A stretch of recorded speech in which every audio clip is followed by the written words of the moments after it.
Welcome back, ghouls and goblins. If you don't already know, my name's Hello Good Game, and in today's video, we'll be discussing the spoilers for the new Magic the Gathering set, Wilds of Eldraine, releasing early this September. If you'd like to support for free, give a like, leave a comment, subscribe to the channel, and maybe even join the community Discord. We'd love to have you. Thanks again, and well, let's just take a look at the new cards. Howling Galefang is the first card we'll be looking at today, and we have about 135 spoilers released. We expect to maybe have about 260 to 280. I'm not completely sure on the card total within the set, but with that being said, we have a lot of work to get done today, and Howling Galefang is first on our list for 4 mana as a 4/4 with Vigilance, and it will have haste as long as you own a card in exile that has an adventure. So this just entails you having cast the first part of the adventure card, the adventure, sorcery, instant, whatever it happens to be, and still having access to the other side, the creature it typically was, to cast, right? So a limited card I see here, you know, it's not moving the constructed format anywhere, but, 4/4 for 4 with Vigilance is really good. And then, giving it haste potentially is quite nice as well. Next up, Stone Splitter Bolt for 1+X at instant speed with Bargain. This is a new mechanic that allows you to, when casting a card, sacrifice an artifact, enchantment, or token. And if you do, you'll gain an additional effect. In this case, dealing X damage to target creature or planeswalker. And if you did bargain the spell, it's going to deal twice X damage to that permanent instead, which is fairly cool. And then a quick note here, we have another new mechanic that we'll talk about maybe more when we get to it that will create enchantment tokens, which is fairly cool, which again is something that we can now sacrifice to get that extra value rather than one of our typical enchantments or artifacts, tokens, whatever. Ice Out for 3, instant speed, again with Bargain, 1 less to cast. If you did sacrifice artifact, enchantment, or token as you cast to counter target spell, this kind of reminds me of the artifact counter. It's pay 3, counter anything, instant speed, just like this, or you can tap an artifact to reduce its casting cost by 1. I almost find that to be a little bit better because there's no forced sacrifice. However, with the new mechanic, I believe it's roll tokens. Some of them are positive, some of them are negative, right? And if you do have a negative one, it's nice to sacrifice that, alleviate the negative effect, while simultaneously getting additional value out of a bargain, right? The Colossus Sellsword for 2 mana here, our first adventure card. Human Soldier, 2/2, enters the battlefield with a +1/+1 counter on it for each creature that died under your control this turn. As an uncommon, something that, seems to fit pretty nice here. It's what we'd expect. 2/2 for 2 that can potentially get bigger. Probably working really nicely in a Rakdos Sacrifice deck. Having the adventure of Burn Together at sorcery speed. Target creature you control deals damage equal to its power to any other target, and then sacrifice it. So that's a fling effect, basically, as you can send it preferably to your opponent's face. And then, again, ideally, that creature has a death effect, dealing damage equal to its power. And you're going to send that to your opponent's face as well, right? Food for thought. Moving on to our next card here. We're going to have to zoom in on this. A 2/2 for 2, the Tattered Rat Keeper. And whenever a rat you control becomes blocked, it gets +2/+0 until the end of turn. Rakdos Sacrifice Rats, question mark? Let me just go back here. Then we have the Stopgap. Joanne Stopgap for 4, sorcery with Bargain, 2 less to cast if you do so, and then returning target non-land permanent to its owner's hand and drawing a card. again, I don't think this is anything I'd really want to pay for to accomplish. However, if you had that negative roll token, this is going to be a good way to alleviate that status effect that it provides, while offsetting your opponent's tempo with the bounce and drawing a card. Or if you have multiple negative roll tokens, you could even potentially, bounce your own thing back. You know how this goes, right? It is sorcery speed. Again, I don't really like that. It's hard to, protect from your opponent's removal, right? Because your opponent's going to try to remove one of your permanents and you bounce it back to your hand, right? Defensively, this doesn't really allow for that. So, it's another reason that it's probably a common. But we've seen good commons before, so, we do like to look at them. Agatha's Soul Cauldron for 2, legendary artifact. You may spend mana as though it were mana of any color to activate abilities of creatures you control. And creatures you control with +1/+1 counters on them have all activated abilities of all creatures exiled with Agatha's Soul Cauldron. We're tapping it to exile a card from a graveyard, and when a card is exiled this way, if it was a creature, put a +1/+1 counter on target creature that you control. A mythic graveyard control for 2. It's, I think, a super cool commander card because of the static ability. You may spend mana as though it were mana of any color to activate abilities of creatures you control. That seems really good in an activated ability creature-based deck.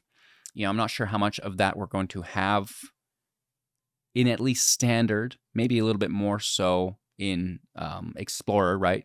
I don't know what other formats there are in Arena. I think those are the only 2. But it's good. This is packing a lot of value. It's, I want to compare it to the hearse, right? That can eat the grave, grow itself, and then later attack, where it's still, kind of viable for the mid-range player. For, worst case scenario, the aggro player in a sideboard to run and still see some value from it, rather than it just sitting, as an artifact, not doing anything else but exiling the grave. Applying those +1/+1 counters here, I think is quite nice to your own creatures and makes it, it's all right. I probably won't be building my decks around this, but, that static ability, if you did need it, seems pretty decent. Lord Skitter's Butcher for 3, 2/3. And when it enters the battlefield, choose one, either creating a 1/1 rat token, can't block, sacrificing another creature. If you do scry 2, then draw a card. And then, creatures you control gain menace until the end of turn. This is a limited bomb and easily played in a constructed beginner or free-to-play deck. It's unlegendary, non-legendary. So you can play multiple copies of it. You play the first one, you create a token. You play the second one, you sacrifice the token that you made with the first, right? Scry 2, draw a card, right? You use menace to go for lethal. If that presents itself. I like it. It's just, a nice, uncommon, good value. Another part of Wilds of Eldraine will be the enchantments that are coming out. Similar as to how we had the artifacts for the Brothers' War. And then, further back in Strixhaven, the Mystical Archive, right? These are reprints of older cards, legal in their currently legal formats. I do not believe they'll be legal in Standard. With that being said, they will be playable in Limited, right? Because they're going to be in your packs. If you open one, let it roll. So these are very powerful enchantments. Phyrexian Unlife for 3. You don't lose the game for having 0 life. And as long as you have 0 life, all damage dealt to you will act as though it had Infect, accumulating toxic counters, losing at 10 counters. Moving on, we have the Ground Seal for 2. When it enters the battlefield, draw a card. Cards in graveyards can't be the target of spells or abilities. What's the back hotkey? Oversold Cemetery for 2, an enchantment. And at the beginning of your upkeep, if you have 4 or more creature cards in your graveyard, you may return target creature card from your graveyard to your hand. That seems pretty decent. It's only 2 mana, which is quite nice as well. And if you're continuously bringing a creature back for free from your graveyard. That's not bad. Leyline of Lightning for 4. If it's in your opening hand, you start the game with it in the battlefield, as most of the Leylines are. Not you, Leyline of Binding, but if you're familiar with a lot of the older Leylines, right? Whenever you cast a spell, you may pay 1. If you do, Leyline will deal 1 damage to target player or planeswalker. It's pretty expensive, as a lot of them are, but not when it is in the battlefield to start the game. Moving on, we have a 3 mana mill card, Fraying Sanity, enchant player, and at the beginning of each end step, enchanted player puts the top X cards of their library into their graveyard, where X is the number of cards put into that graveyard from anywhere this turn. Pretty cool, right? So, you slam this on 3, you slam like maybe a Jace on 4, -5, mill 15, then you get another mill 15, mill 30 on turn 4. Just, it does not seem bad. Don't you do this to me.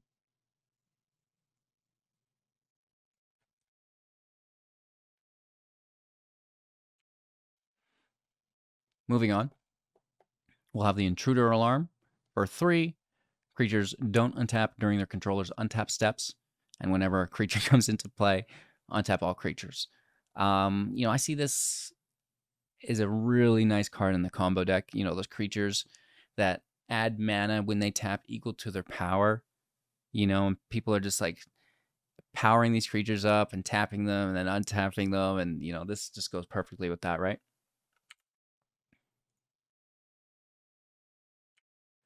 Moving on, Dawn of Hope, and whenever you gain life for 2 mana, you may pay 2. If you do, draw a card and pay 4 to create a 1/1 with lifelink.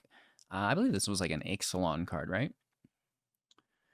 Moving on, for 3 mana, Mana Flare, and whenever a player taps land for mana, that player adds 1 mana of any type that land produced. Very, very nice.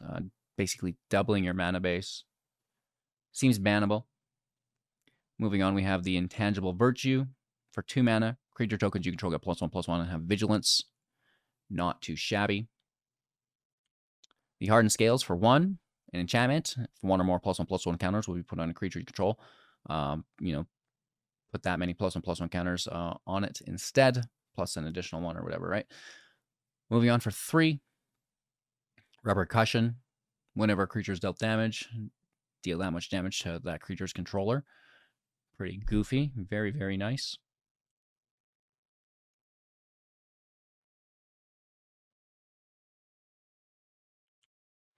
Moving on, we have the Rowan, Scion of War for 4. They 4/2 with Menace. Tapping. Spells you cast this turn that are black and or red cost X less to cast, where X is the amount of life you've lost this turn. Activate only at sorcery. So you're going to have to be losing life to a burn spell on your own turn or dealing damage to yourself, right? So that's going to be the main way, is the second there, which is pretty decent. Shadow of Mortality, anyone? Will, Scion of Peace for 3. As a 2/4 with Vigilance, and we can tap Will here. Spells you cast this turn that are white and or blue will cost X less to cast, where X is the amount of life you've gained this turn. Again, only at sorcery. I almost prefer this. It's always better to be going up in life than down in life, but if you can make use of it, then that's just good in general. And then, we may as well talk about the Goose Mother for 2+X as a 2/2 with flying. When it enters the battlefield, it will do so with X +1/+1 counters on it. It will create half X food tokens rounded up. And whenever it attacks, you may sacrifice a food. And if you do, draw a card. Not bad, honestly. I don't mind it. It's pretty cool. The Rowan and Will really feel like commander cards to me. Just with the, they're so specific, the abilities. You really want to have like a lot of life gain, right? And you really want to, for Rowan, have a lot of, pay life effects. So, Sometimes those are a little bit harder to build around in constructed, or the standard constructed format, at least. However, we have to keep in mind we're moving from a 2-year to a 3-year rotation. The general card pool will be growing and be larger than it has been in the past in comparison. So anything's possible. Maybe some cool new commanders, though. I don't know. These two really specifically. The Goose, not so much. Maybe a little bit, but this is just a good one of, right? Late game off the top. Let's go. Moving on, Greta Sweettooth Scourge for 3 is a 3/3. When it enters the battlefield, create a food token. Pay 1, sacrifice a food, put a +1/+1 counter on target creature at sorcery. Pay 2, sacrifice a food, draw a card, and lose 1 life. A 3 mana, 3/3 that creates a food on entry is not bad. It's an uncommon as well, which is really nice. And, being able to create larger creatures, and even more so draw a card is really nice. And the fact that it has both of them, that's great. So this is really cool. Uncommon card. I'm always looking at the multicolored uncommons for insight as to how to build my limited decks as well. So, this is revealing to me Golgari food, right? Absolutely. Let's see what this reveals. Ruby Daring Tracker for 2. A 1/2 with haste. This is legendary. I guess Greta is as well. And whenever Ruby, the tracker, attacks, while you control a creature with power 4 or greater, Ruby will get +2/+2 in the end of turn. Plus, it's a ramp. A 2-mana ramp card, 1/2, adding only Gruul mana, which is fine, but with haste, right? So it can enter play and immediately tap. That's not bad. That's pretty cool. Becoming a more viable attacker later on in the match as well. As a 3/4 is not bad. Gruul haste, and we've seen that with the Gale Fang as our first card, right? Power 4 or greater, that's a Gruul thing in limited, and haste. Nice. Ash Party Crasher for 2 as a 2/2 with haste. Celebration. Whenever Ash attacks, if 2 or more non-land permanents entered the battlefield under your control this turn, put a +1/+1 counter on Ash. Not bad. Obviously, playing 2 non-land permanents every turn is not super sustainable, but potentially can be.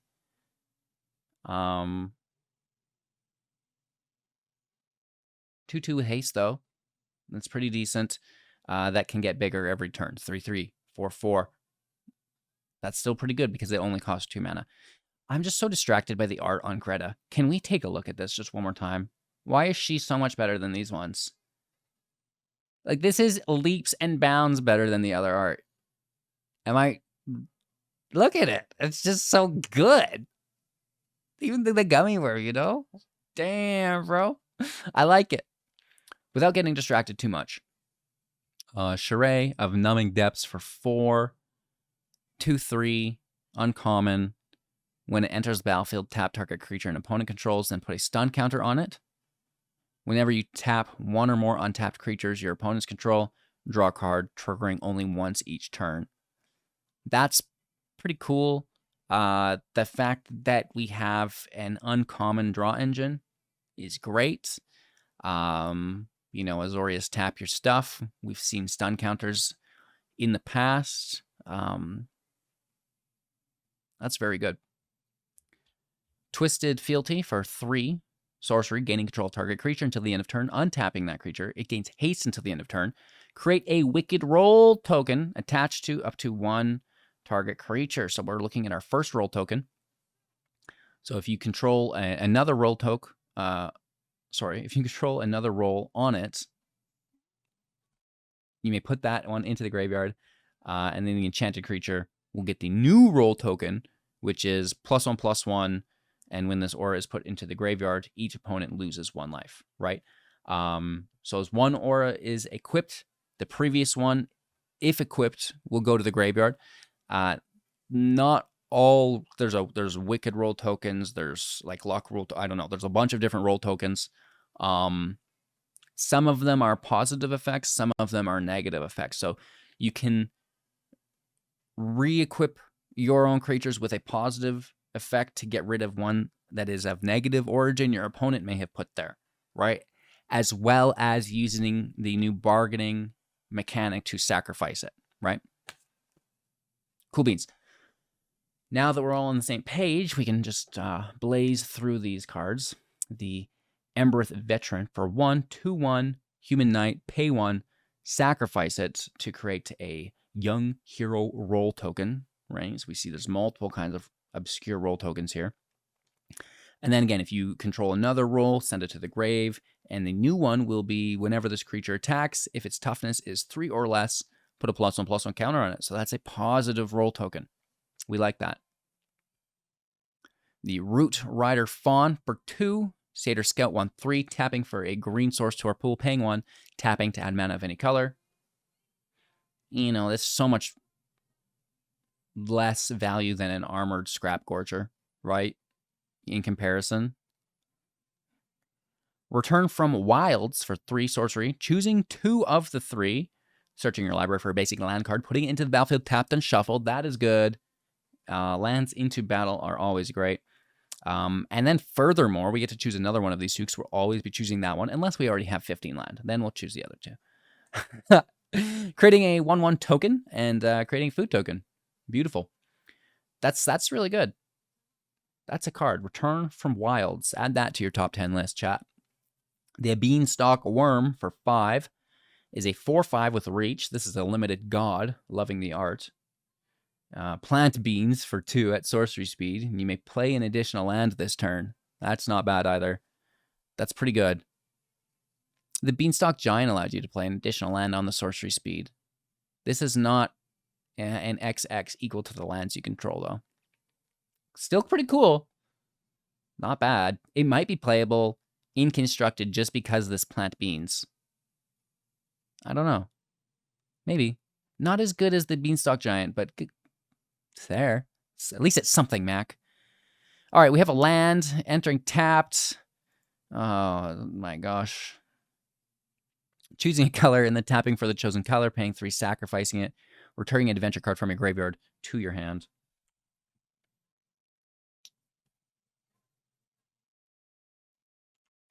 Farsight Ritual for 4, instant speed bargain. Looking at the top 4 cards of your library, if the spell was bargain, look at the top 8 instead, putting 2 of them into your hand and the rest in the bottom of your library in a random order. Furious Monstrosity for 1, instant speed, creature gets +2/+0 in haste. And you also create a monster roll attached to it, which is a +1/+1. That's going to be up to Google to tell us. Search image with Google. Translate. Yes, translate, please. Yeah. And has trample. Enchanted creature gets +1/+1 and has trample from the monstrosity, or sorry, from the monster roll token. Google Lens, you're so cool. Moving on, we have the Blossoming Tortoise for 4. A 3/3, and when it enters the battlefield or attacks, mill 3 cards, then return a land card from your graveyard to the battlefield tapped. Activated abilities of lands you control cost 1 less to activate, and land creatures you control get +1/+1.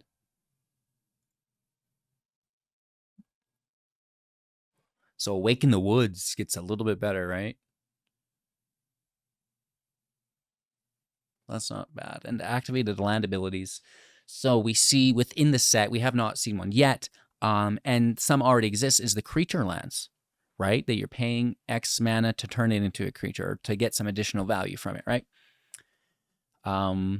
Rat Out for 1, instant speed, up to 1 target creature gets -1/-1 until the end of turn.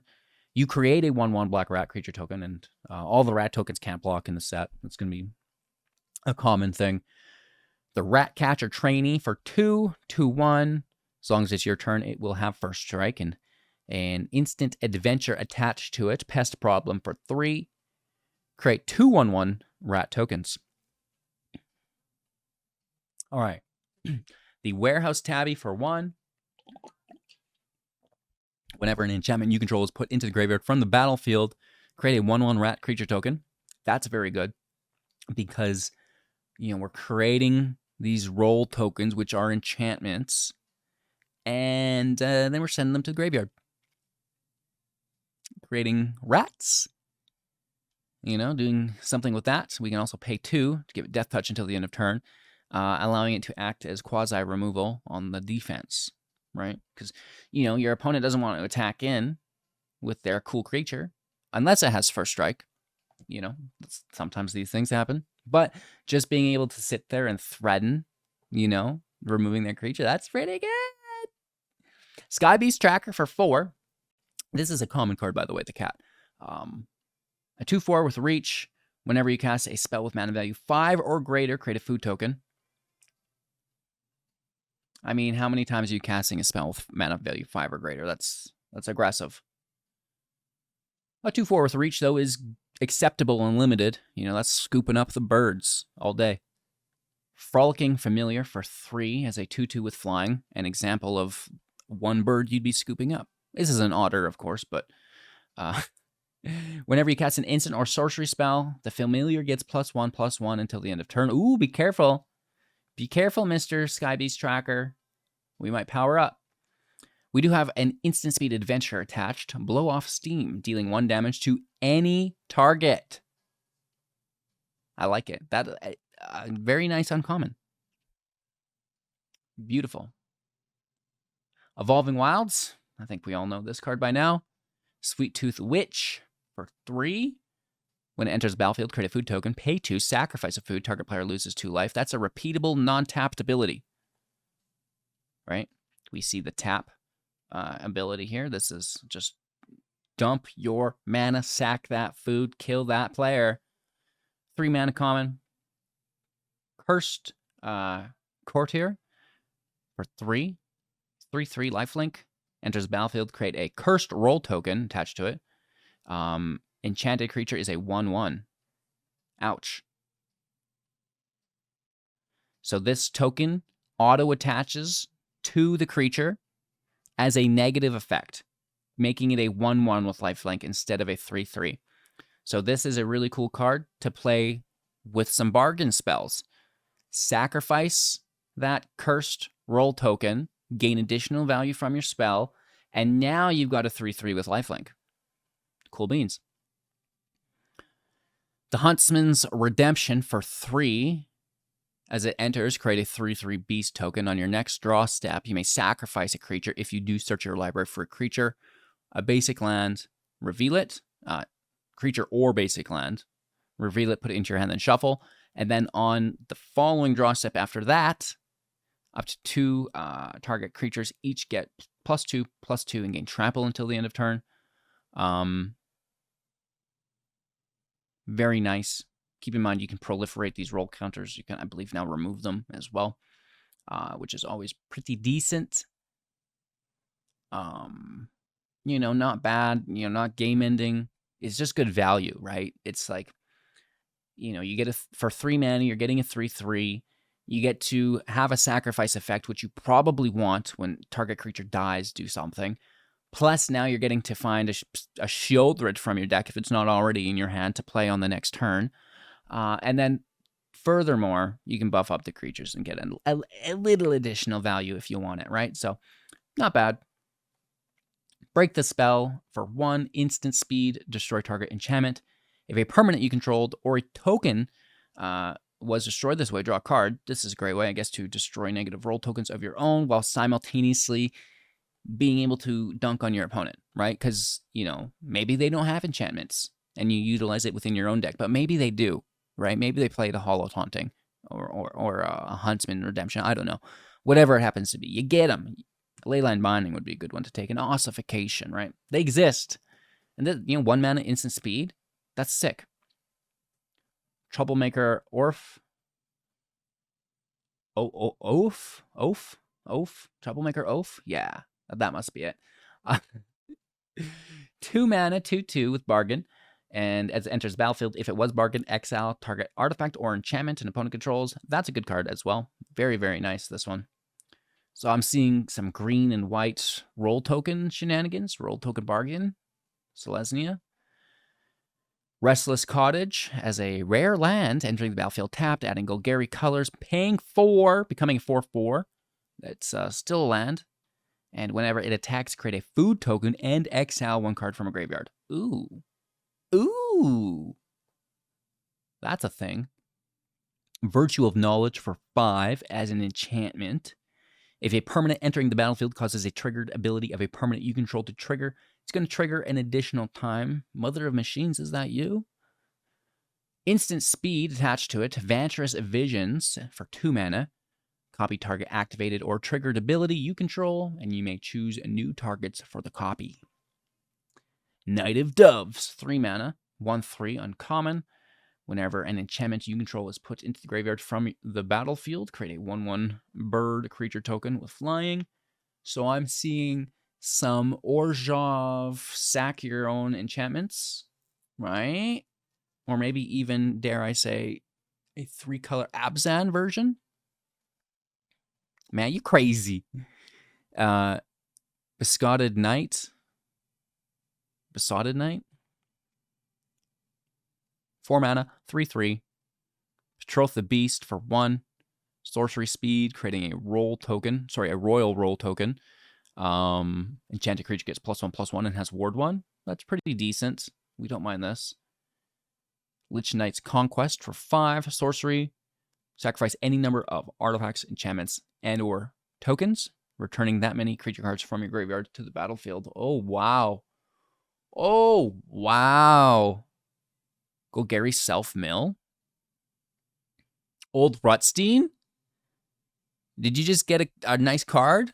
Because Old Rutstein makes creature tokens. It makes blood tokens. It makes treasure tokens. All great to bargain with while simultaneously milling you. All right. Glass Casket for 2, a reprint. Artifact entering the battlefield, exiling target creature opponent controls with mana value 3 or less until it leaves the battlefield. It's pretty good. It's no ossification, but it's pretty good. You don't need the basic lands is the thing, right? Ossification requiring the basic lands is kind of the, Probably my favorite card of the set that, I've got the chance to see so far. Sir Ginger the Meal Ender. For 2 mana, 3/1, legendary artifact creature, food, knight. The fact that it's a food is sometimes important as you are sacrificing target food. The Meal Ender will have trample and hexproof, as well as haste, as long as your opponent controls a planeswalker. And whenever another artifact you control is put into the graveyard from the battlefield, put a +1/+1 counter on Ginger and scry 1. That's a thing. That's pretty cool. Furthermore, we can pay 2, tapping it to sacrifice it, gaining life equal to its power. Crazy. So, we're sacrificing other foods to have it become a 4/2 in scry, a 5/3 in scry, and then we gain all this life later on if your opponent does get the removal on it while it's untapped. If they have the planeswalker, trample, hexproof, haste, I'm coming over, right? This is a good card. I like it. The art is fire. The card is great. Let's go. Galleon Pile Wielder for 3. A Dwarf Knight for 2/3 with first strike, celebration. It's going to have Devil Strike as long as you have 2 or more non-land permanents entering the battlefield under your control this turn. The celebration is the same across the board within the set, which is nice. 2 or more non-land permanents, gain X, right? In this case, it's Double Strike. Troyan Gusty Explorer. Gutsy. He could be Gusty too. For 3 mana, 1/3, adding 2 mana in Simic colors, green and blue, only to cast spells with mana value 5 or greater, or with X in its mana value.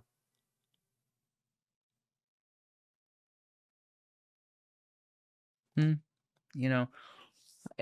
guess, X mana value, 5 or greater that's asking a lot sometimes, though. I feel like, you don't want your whole deck to be that expensive. It's like, maybe it's an uncommon. So, I'm sure it works in a specific build. I'm not sure it's going to just be like all around good though, right? Good and probably limited, right? For the most part, because there's all those expensive creatures.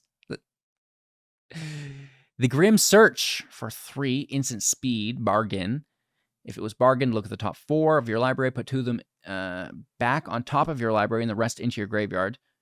And then you're going to draw 2 cards and lose 2 life. Okay, that's cool.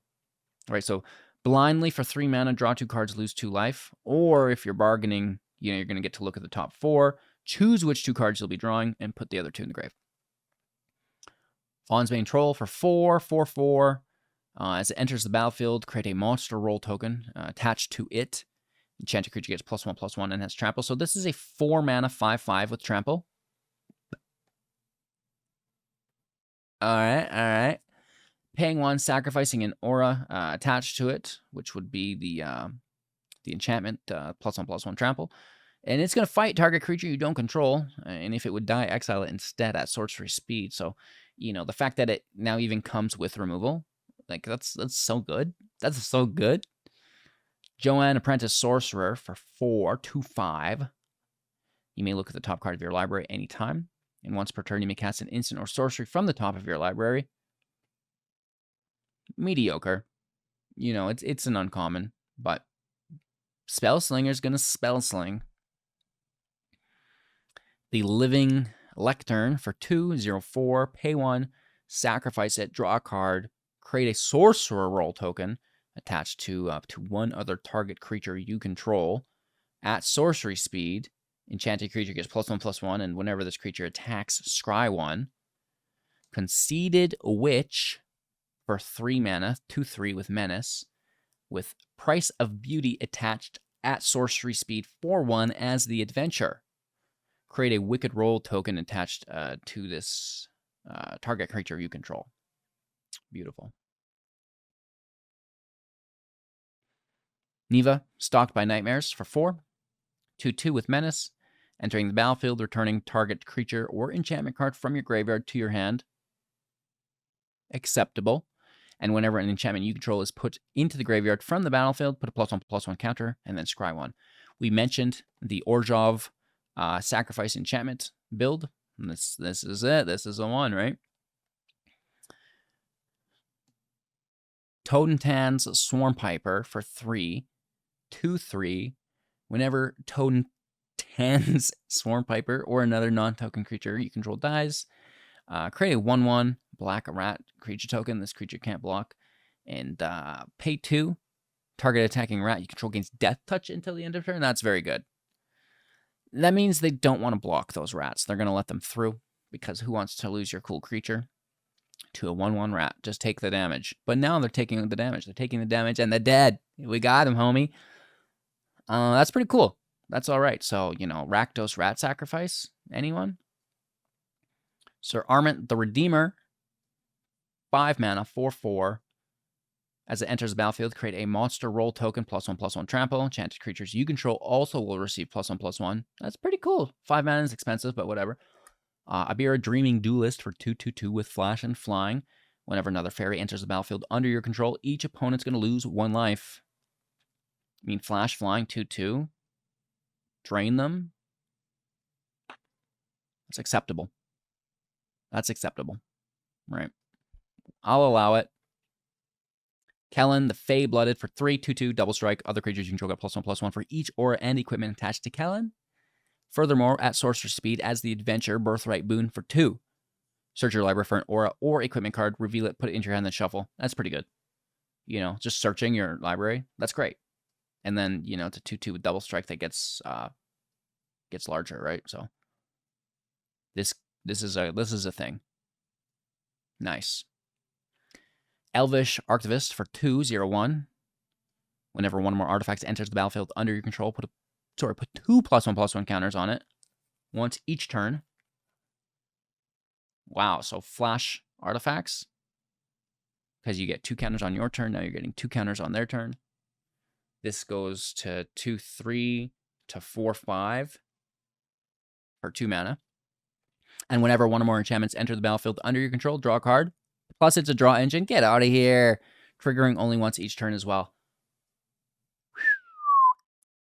So this is like artifacts and enchantments. This is just good. Hilda of the Icy Crown for 4/3/4. Whenever you tap an untapped creature an opponent controls, you may pay 1. When you do, choose 1, creating a 4/4 token, putting +1/+1 counter on each creature, scrying 2, then drawing a card. Wow. Dang, girl. Look at that text. Agatha of Vile Cauldron for 2 mana, 1/1. Activated abilities of creatures you control cost X less to activate, where X is its power.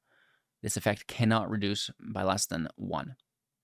Paying 6, other creatures get +1/+1 and trample until the end of turn, as well as haste, but I guess that's fairly expensive unless you're only paying 2 for it. I think that's cool with like Helena and Elena.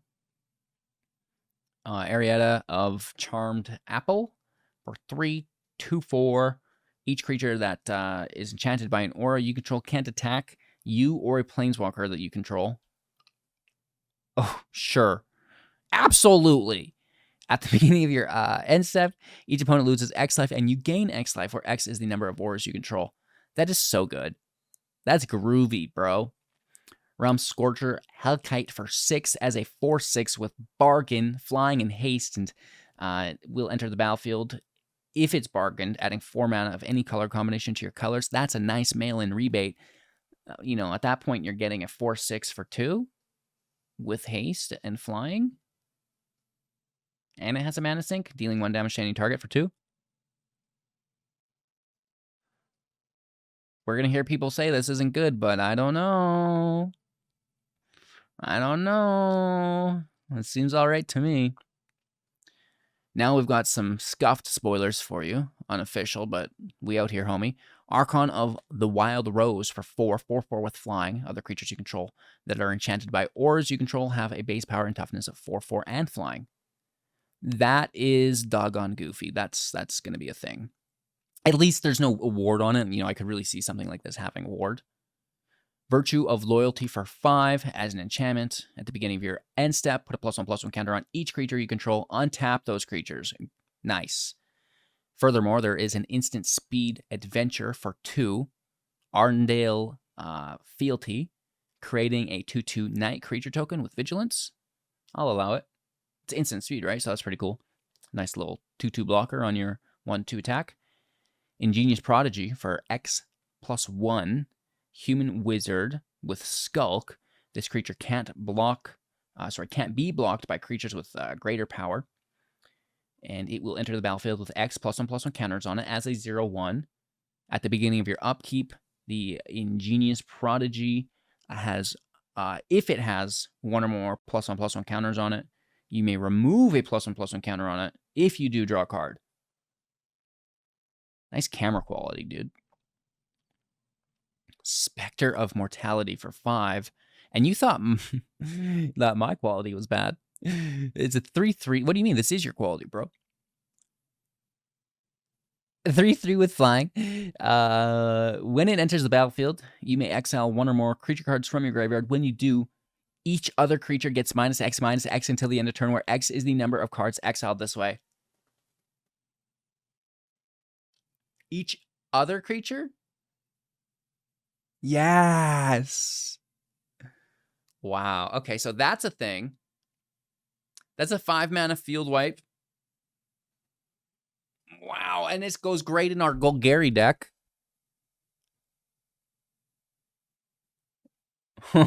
Cool. Cool. We have a Rotisserie Elemental for 1, a 1/1 with Menace.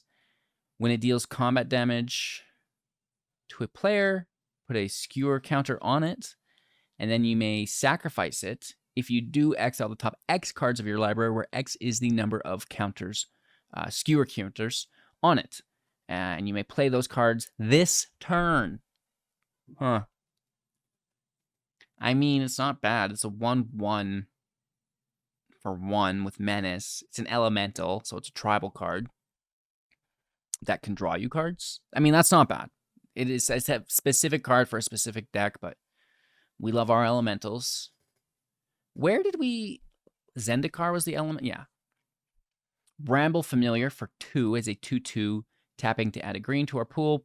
Paying 2, tapping, discarding a card, returning it to its owner's hand. Interesting. Furthermore, there is the fetch quest for 7. Mill 7 cards, then put a creature, enchantment, or land card from among them into the battlefield this way. I guess once you get... So you play it early on, ramp, and then once you get to 7 mana, you bounce it back to your hand, then toss the quest out, replay it as the creature, rebounce it to your hand, replay the... and then you can loop it. An Elemental Raccoon. 2 mana, 2/2. That is a win con. Interesting. Well, you might mill yourself. Mill 7 cards. I mean, how many times do you want to do that? Maybe self-mill loop, though. Give it haste.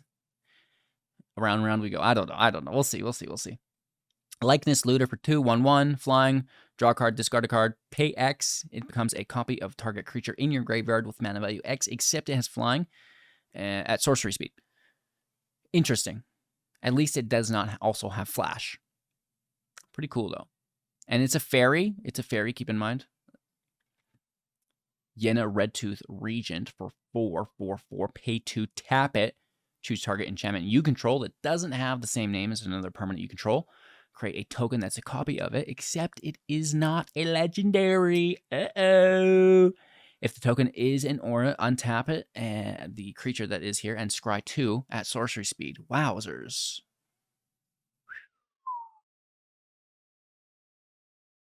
I mean, copying legendaries. I mean, there's a reason these cards are legendaries, because they're very good. And if you just go wild... Uh-oh. Devouring Sugarmaw. I love it. 4 mana, 6/6. Menace Trample. At the beginning of your upkeep, you may sacrifice an artifact, enchantment, or token. If you don't tap it... Oh. Have for dinner for 2 instant speed as the adventure, creating a 1/1 token and a food token. So double tokens, a sacrifice, 4/4 with 6/6. I like it. I'll allow it. I mean, you know, there's the Eyes of Gaia, you know, would love to be casting a 4 mana 6/6, untapping, you know, getting the +1 counter. Like that's goes right beside our Arcfiend, right? It's good. And you know, the fight rigging decks, they're gonna love it. Another 6/6 that immediately goes to 7. Sign them up. They don't care if it taps. Elusive Otter for 1 as a 1/1 with prowess. Interesting. Creatures with power less than the Otters can't block it. Oh my god. So you attack, have them declare blockers, and they can't block because your power is so low, and then instant speed. Prowess up, lethal. Grove's Bounty for X plus 1. Sorcery speed, distributing X +1/+1 counters among any number of creatures you control. It really should be instant speed. It's a bummer. But, oh well. Because then it would work really well with itself, right? And, you know, the situation I just explained would be possible with extra copies of itself with the Grove's Bounty. We can dream. Twinning Twins for 4. It's a 4/4 with Flying Vigilance and Ward 1. Swift Spiral for 2 at instant speed as the adventure. Keep in mind this is a fairy. Exile target non-land creature. Return it to the battlefield under its owner's control at the beginning of the next end step. I mean, you know, that's that protection that we like, right? I like it. I'll allow it. No problems here. Then moving on, we have some other enchantments that we'll talk about within, you know, the bonus cards that we had already previously mentioned. The alt art enchantments, which are pretty cool. So Nature's Will, whenever one or more creatures you control deal combat damage to a player, tap all lands that player controls. And then untap all lands you control. I don't even want to talk about it. Leyline of the Void. This is a good one, entering the battlefield if it's in your opening hand. Otherwise, for 4 mana, if a card will be put into the graveyard, your opponent's graveyard more specifically, you'll exile it instead. Garrick's Uprising for 3. You know, Not really great, but pretty cool, I guess. Alt art's always fun. When it enters the battlefield, if you control a creature with power 4 or greater, draw a card. Creatures you control have trample, and whenever a creature with power 4 or greater does enter the battlefield under your control, draw a card. I mean, it's pretty good for 3 as an uncommon. You know, just you have to have a specific deck, right? Gruul 4 or greater. All right, we have a 2-mana Griffin Airy. At the beginning of your end step, if you gain 3 or more life this turn, create a 2/2 Griffin creature token.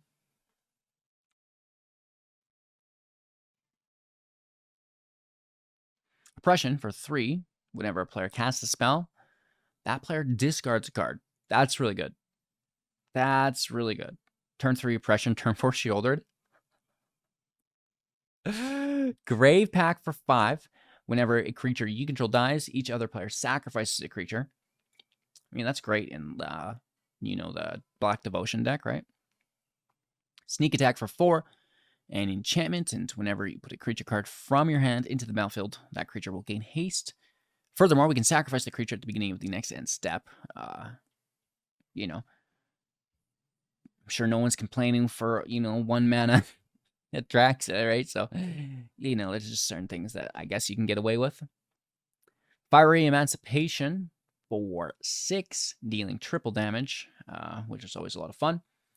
Defense of the Heart for 4. At the beginning of your upkeep, if an opponent has 3 or more creatures, sacrifice it. Searching your library for 2 creatures, putting them into the battlefield, then shuffling, which is actually pretty good, right? But it's dependent upon your opponent, right? So it's very specific. Bitter Blossom for 2. Fairy, keep in mind, at the beginning of your upkeep, you lose 1 life and create a fairy with flying. Very, very good. Like, that is a card. Holy Toledos. Spreading Seas, it's, yeah. For 2 mana, enchant land. Entering the battlefield, draw a card. Enchanted land is an island. Land tax for 1. At the beginning of your upkeep, if an opponent has more lands than you may search your library for up to 3 basic lands, put them into your hand, then shuffle. Sure. For 3 mana, we have Copy Enchantments, which does exactly what it says. As it enters the battlefield, choose an enchantment in play. If you do, it becomes a copy of that enchantment. Blood Moon. Non-basic lands are mountains for 3. Then we'll have the Polluted Bonds. Whenever a land comes into play under your opponent's control, that player will lose 2 life and you gain 2 life. I'll allow it. And then Kindred Discovery for 5. As it enters the battlefield, choose card type, and whenever a creature you control of the chosen type enters the battlefield or attacks, draw a card. That's, you know, that's pretty good. You get 3-4 attackers out, you play this, you attack, you refill your hand. Let's go. All right, moving on. Beseech the Mirror for 4. With Bargain, searching your library for a card, exiling it face down, then shuffling. If this spell was Bargain, you may cast the exiled card without paying its cost. If that spell's mana value was 4 or less, put the exiled card into your hand if it wasn't cast this way. 4 mana, sorcery. But just search your library for a card. If you're bargaining, cast it. Like, come on. Sleep Curse Fairy for 1, 3/3. What am I looking at? A 1 mana 3/3 with flying and ward 2. What is this? Where's the catch? It enters the battlefield tapped with 3 stun counters on it. Pay 2, untap the fairy. Okay. Maybe we could remove those counters in another fashion. That's interesting. Huh. I still think it's almost worth playing a little bit. Like, interesting. Tangled Colony for 2, 3/2. Can't block. When it dies, create X/1/1 rat tokens that cannot block, where X is the amount of damage dealt to it this turn. So this is pretty cool against a burn deck, right? 2 mana, 3/2. Could be worse. Charming Scoundrel for 2, 1/1 with haste. Enters the battlefield to choose one of the following 3, discarding a card, then drawing a card, creating a treasure token, or finally creating a Wicked Roll token attached to a creature you control. Decadent Dragon for 4. It's a 4/4 with flying. And Trample, whenever it attacks, create a treasure token. Hey, I think I've heard this before. That is expensive taste as well for 3 at instant speed is the adventure. Exiling the top 2 cards of target opponent's library face down, you may look at and play those cards for as long as they remained exiled. Huh. I mean, that's nice card advantage attached to a pretty decent 4/4 flying trample that creates treasures. Just needs haste, though, right? Questing Druid. Not Questing Beast, but it's enough of a sign for me to say that this is one of the best cards in the set. Questing Druid for 2. A 1/1, and whenever you cast a spell that's white, blue, black, or red, put a +1/+1 counter on the Druid. Are you kidding me?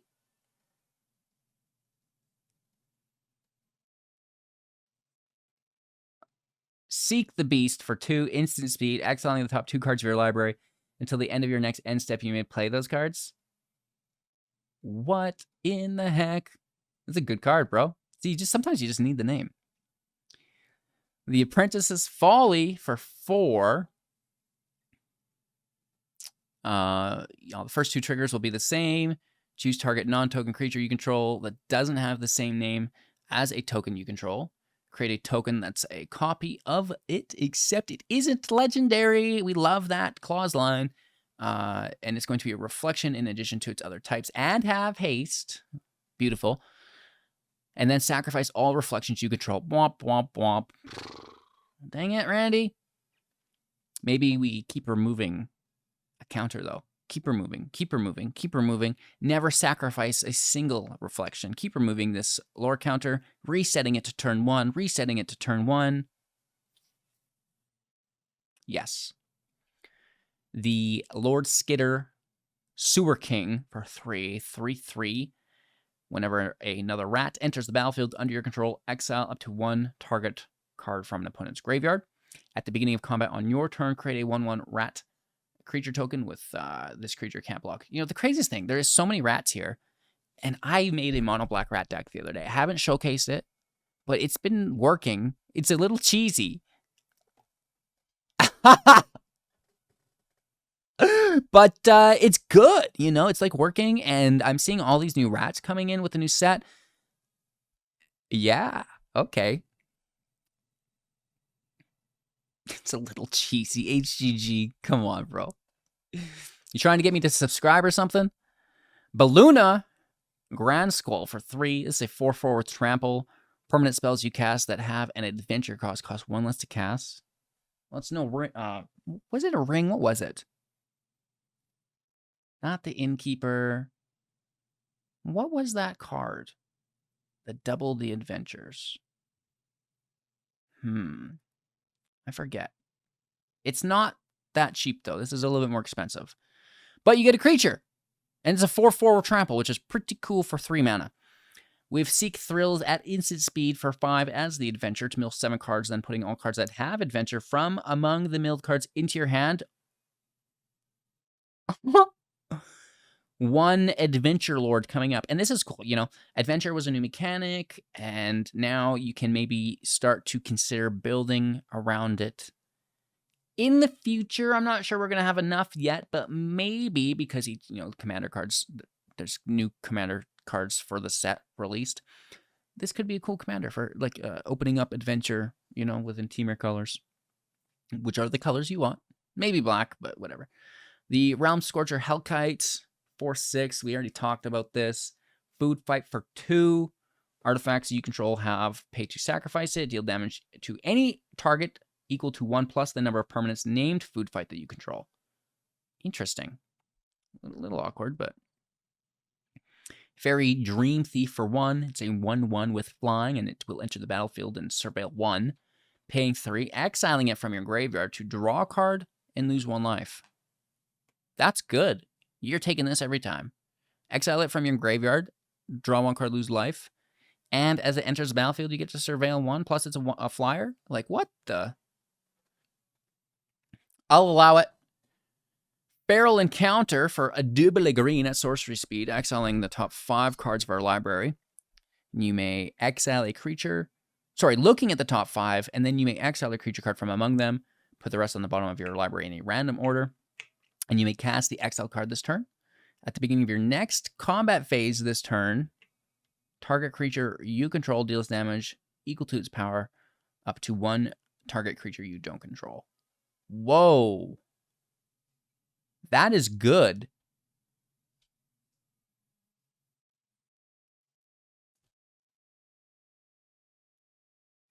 Look at the top 5 cards of your library. You may exile a creature card from among them, and you may cast the exiled card this turn. Plus, at the beginning of your next combat phase, which means you could then play that card. So sometimes fight spells suck because your creatures get removed. And then, you know, you've got this fight spell in hand. I've just top decked this fight spell and I don't have a creature. This is really helping mitigate that negative potential. By, you know, late game, I've got no creature in play. I've got 2 mana for this spell. I want to remove their creature. And now I've looked at the, you know, taken a gander at the top 5 here to grab whatever creature I want to play, which is so much better than just top decking another land. Plus, I've removed my opponent's creature. Or it's just, you know, a 2 mana fight spell, which already exists. Not bad. Not bad, Wizards. Stroke of Midnight for 3. Instant speed, destroying target non-land permanent. Its controller will create a 1/1 token. That's fine. Pretty cool. Uncommon removal. Very nice limited removal, right? Tangle Span, Lookout for 3, 2/3. Whenever an aura enters the battlefield under your control, draw a card. Uncommon draw engines. Am I right? They're so good. Like, you just build an uncommon deck around this, and because it's got a wicked awesome, you know, this isn't a once each turn. This is a whenever. You know, that's, whew, the end. 4 mana. 2 less to cast. If your life total is 5 or less, you never want your life total 5 or less, but, you know, some people play with that crazy Rakdos self-kill deck. Instant speed, exiling target creature or planeswalker, searching their graveyard, hand, and library for any number of cards with the same name as that permanent, and you will exile them. They're going to draw a card for each card exiled from their hand this way. You know, it's 4 mana instant speed removal that grabs from their whole deck, which is really good. I mean, I'm playing this already just for that. It's not like it's sorcery speed, and you're like, well, you know, this is instant speed. Exiling creature or planeswalker. Sure. You know, a little expensive, but instant speed. And then you can reduce it to 2.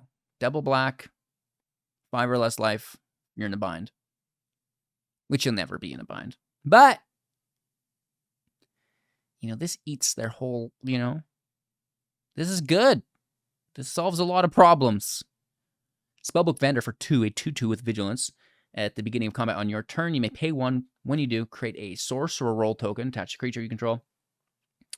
+1/+1. Whenever it attacks, scry 1. That's, like, not bad. Because you can, like, just keep making these tokens from 1.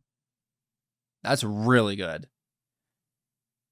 Yeah, exile target Sheoldred or Atraxa. Expel the Interlopers for 5. Choose a number between 0 and 10. Destroy all creatures with power greater than or equal to the chosen number. I like this. This goes like in the rat deck almost. Like you could use just 1 power creatures, 1 power tribal. Right? Choose 2. Keep your 1/1s. Wreck everything else.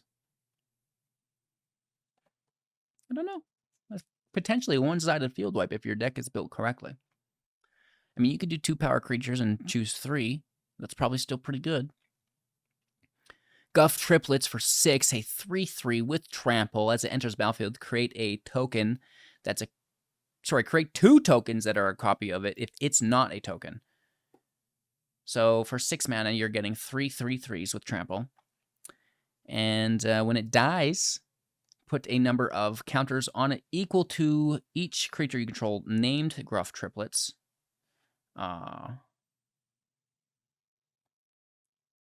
Sorry, counters equal to its power on each creature you control.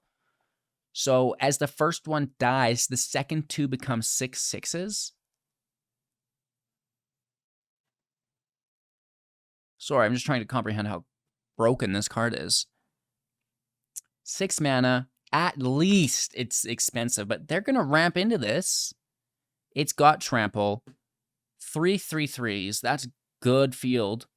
And when one of them dies, the others become 6/6s minimum with trample. So you're doing 9 and then 15 damage. And then if one of them dies, the other becomes a 12/12. What's going on? Holy. That's without any power-ups. Put some haste on these. Let's go. Song of Totentans. I believe we talked about this for 1x, creating X rat tokens. I'll allow it. Especially with the reducing X cost Scion that we talked about earlier. Asinine Antics for 4. You may cast it as though it had flash if you pay 2 more. Maybe. For each creature your opponents control, create a Cursed Roll token. They're going to become 1/1s. Huh. A mono blue almost field wipe. Wow. That's like pretty good, actually.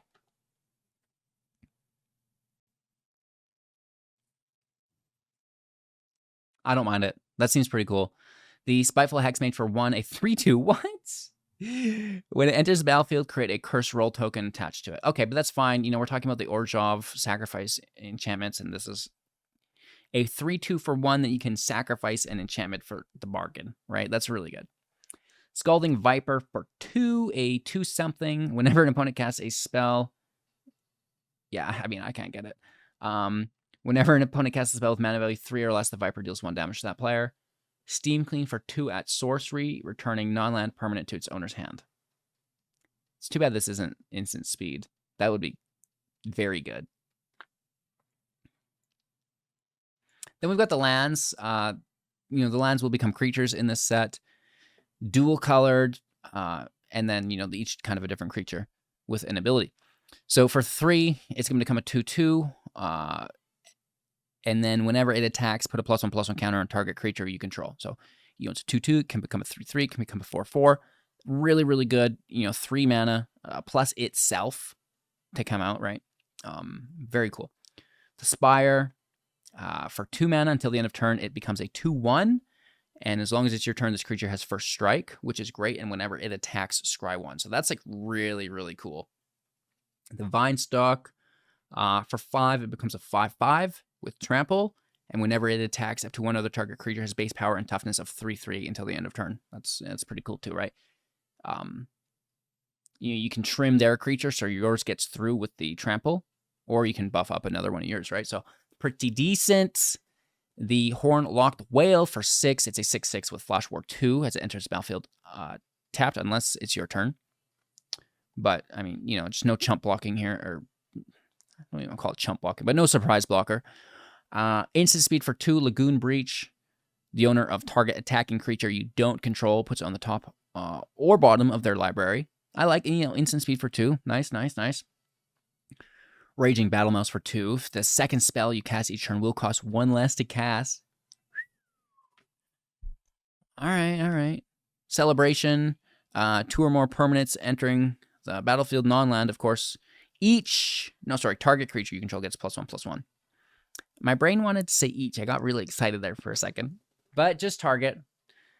Imodane, the Pyro Hammer for 4. It's a 4/4. Whenever an instant or sorcery spell that you control that targets only a single creature deals damage to that creature, it's going to deal damage to each opponent. Not bad. Human Knight, 4/4 for 4. Pretty cool for commander, I guess.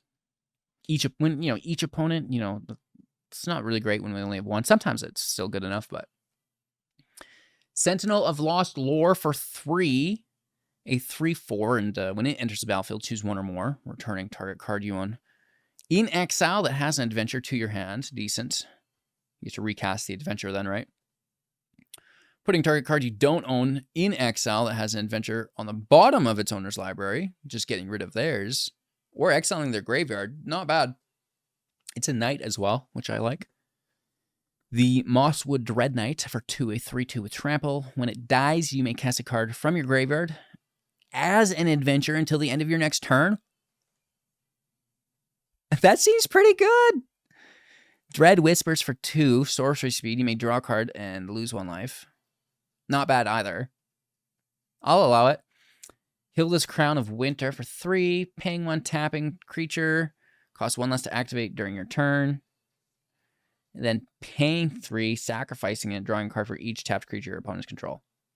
Oh, sure. Oh, sure. 3 Blind Mice for 3, creating a 1/1 token. And then on your next 2 triggers, create a token that's a copy of a token you control. Interesting with the Reflection token. Jeskai, Reflection tokens. I'm looking at you. Jeskai, Enchantment Saga, Reflection tokens. I'm on to you.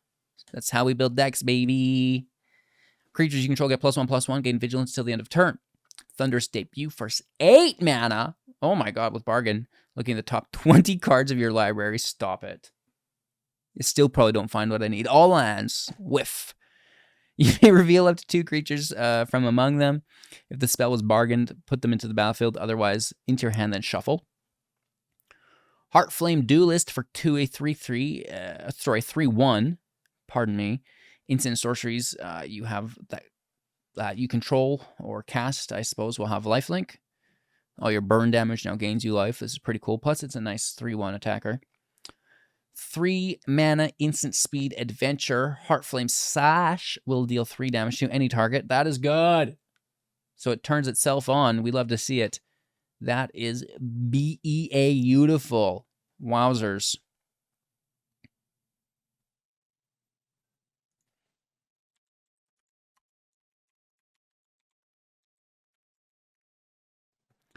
Lord Skitter's Blessing for 2 mana. I believe we talked about this. When it enters the battlefield, create a wicked roll attached to a creature that you control.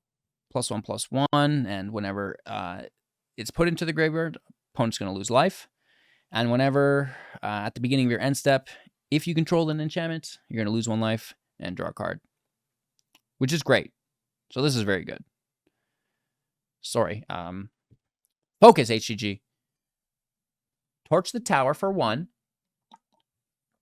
Instant speed bargain, 2 damage to target creature or planeswalker. If it was bargain, 3 damage to that permanent and you scry 1. That's not bad. If the permanent dealt damage would die, exile it instead. Decent. It's like a little bit better Flame Blessed Bolt, you know? And then we are into our last batch of cards here. Ashiok, Wicked Manipulator for 5. A planeswalker with 5 loyalty, a static ability that says if you would pay life while your library has at least that many cards in it, exile that many cards from your library instead, which is pretty decent considering some of these next abilities. Looking at the top 2 cards of your library, exile 1 of them, put the other into your hand. -2, create 2 1/1 Black Nightmare creature tokens with, at the beginning of combat on your turn, if a card was put into exile this turn, put a +1/+1 counter on this creature. And finally, -7, which is not hard to get to. Target player exiles the top X cards of their library, where X is the total mana value of cards you own in exile. That's doable, right? Gotcha. Talon of the Kindly Soul. 4 mana, 3/4 with flying. Enters the battlefield, choose a number between 1 and 10. Whenever an opponent casts a spell with the mana value, power, or toughness equal to the chosen number, they're going to lose 2 life, and you draw a card. That is so random. Nice RNG, dude. Moonshaker Cavalry for 8. A 6/6 with flying, entering the battlefield. Thanks for the follow. Creatures you control gain flying and +X until the end of turn, where X is the number of creatures you control. Whoa! Where's the Convoke, though, you know? Where's the Convoke on this? Pretty good, pretty good, pretty good, pretty good. Cruel Somnophage for 2 mana. Its power and toughness are each equal to the number of creature cards in all graveyards. Nice. Target player mills 4 cards. Nice. For 2 at sorcery. Nice. Demir Mill coming around. Tough Cookie for 2 is a 2/2 artifact creature food golem. When it enters battlefield, create a food token. Pay 3. Target non-artifact creature becomes a 4/4. That's very good. That's very good. Pay 2, sack it, gain 3 life. Not a bad card, actually. Because it's a 2/2, and then this food can become a 4/4, right? And you don't even have to tap it. So you get, that's like a 6 power creature here. Almost, like that's good. Sleight of hand for 1, sorcery. Looking at the top 2 cards of your library, putting one of them into your hand and the other in the bottom of your library. Sorcery speed. Restless Fortress, entering tapped, Orge of Colors, becomes a 1/4 nightmare, and whenever it attacks, defending player loses 2 life and you gain 2 life. I like it. And then some lands. We got the lands, we got the lands, we got the lands. Then some Enchanting Tales, enchantments, which, this is more of the same what we've been going through. Smothering Tithe, 4 mana. Somehow this became a mythic. I don't know. Whenever an opponent draws a card, that player may pay 2. If the player doesn't, you create a treasure. Greater Oromancy for 2. Other enchantments you control have Shroud. Enchanted creatures that you control will also have Shroud. Rhystic Study for 3. Whenever an opponent casts a spell, you may draw a card unless that player pays 1. I like it. I like it. Curiosity for 1. And whenever enchanted creature deals combat damage to an opponent, you may draw a card. The Necropotence for triple black. Skip your draw step. Oh!